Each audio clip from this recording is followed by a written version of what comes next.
आमंत्रित करना चाहेंगे आपकी अपनी चहेती, आपके दिलों में राज करने वाली एक शख्सियत आप हैं उषा यादव जी। तो मैं चाहूंगा एक बार जोरदार ताली से स्वागत करेंगे आप सभी लोग उषा यादव जी का, और वही हमारे रॉक स्टार बैंड के माध्यम से उनके स्वागत में एक प्यारा सा इंस्ट्रूमेंटल धुन। आइए ताली हो जाओ भैया, एक बार जोरदार ताली मैं चाहूंगा।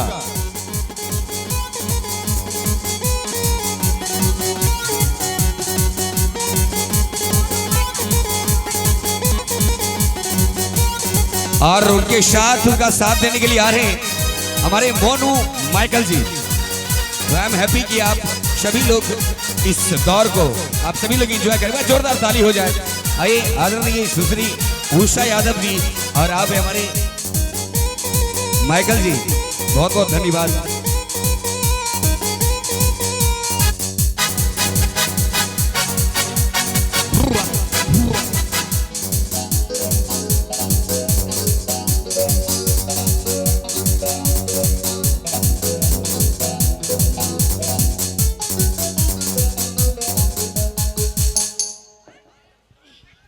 हेलो हेलो हेलो हेलो भैया प्लेन है।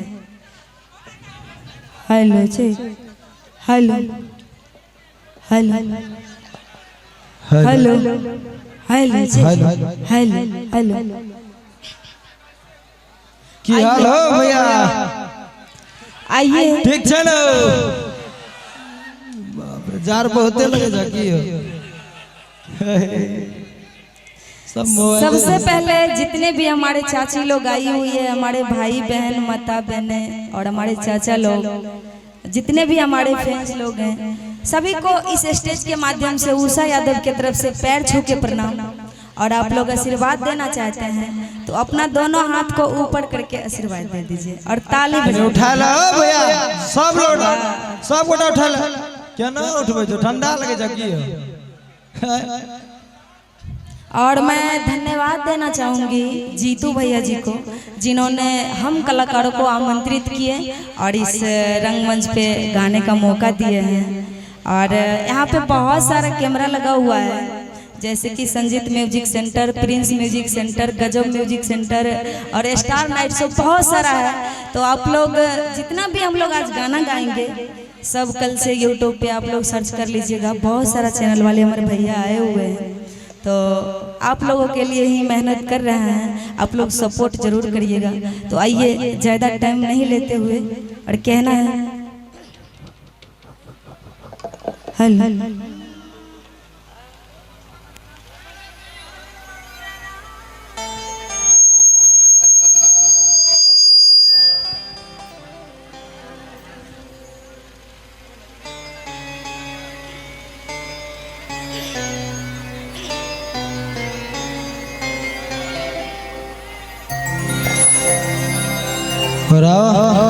सबसे पहले एगो भक्ति हो जाए, ओकर बाद तो फिर अभी टाइम है कि तनिए गो, ओकर बाद फिर चलते हुए अपन अपन हाथ ऊपर करके प्रेम से बोलबे सरस्वती मैया की,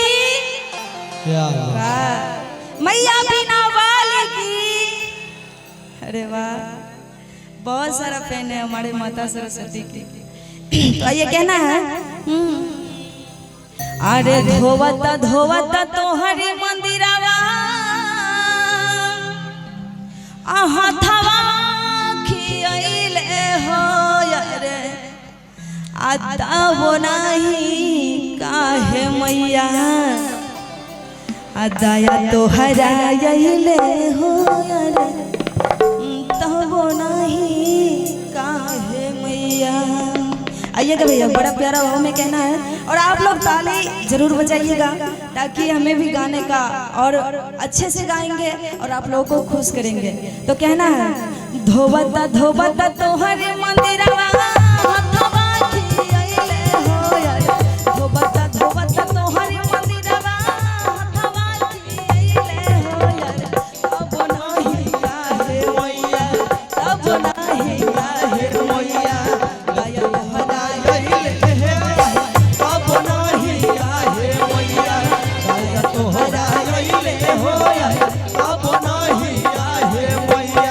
धोवत धोवत तोहरे मंदिरिया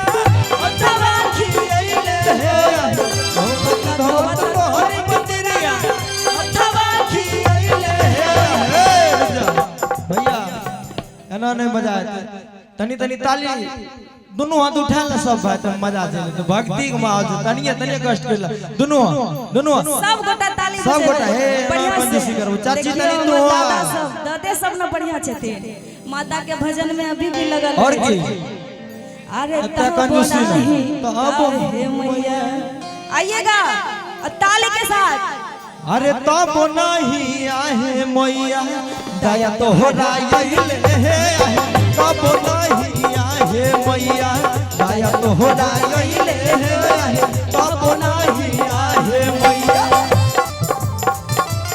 जय हो क्या बात है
गावत तो हरि भजनिया उठवा जुड़ैले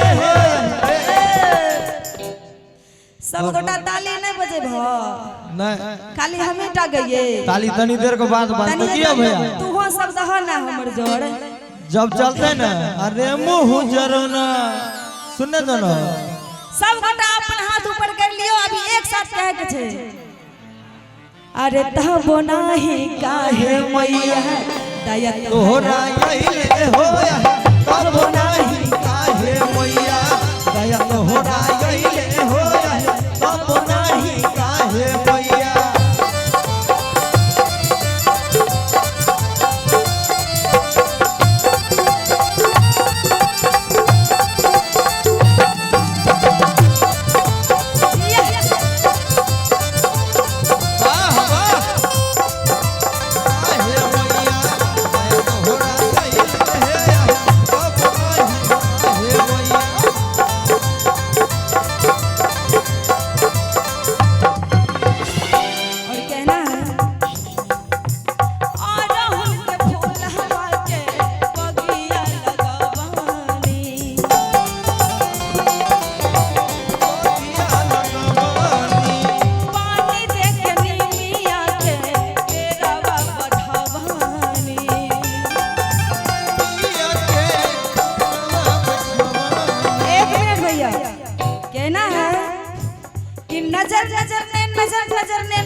नजर को देखा नजर नजर ने नजर नजर ने नजर से नजर को देखा जब मेरी नजर उठी तो मैंने माँ बीना वाली को देखा और कहना है राहुल के फूल हवा के बगिया लगवानी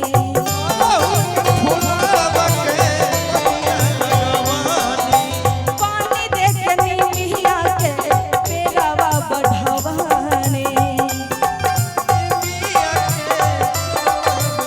तब ना मारू अब कछिया खूब लहला हइले होय तब ना मारू अब कछिया खूब लहला हइले होय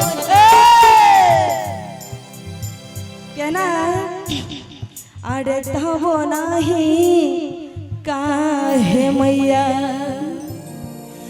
तबो नहीं काहे मैया दया तोहरा आइले तबो नहीं काहे मैया दया तोहरा आइले होया तबो नहीं काहे मैया धोबता धोबता तोहरी मंदिरिया हथवा खियाइले होया धोबत धोबत तोहरी मंदिरिया हथवा खियाइले होया लास्ट लाइन है भक्ति का तो तनी आप तो तनी कष्ट कटला भैया तनी लास्ट लाइन से उठाए रहला सब आदमी और की तब नहीं काहे मैया तोहरा आइले हे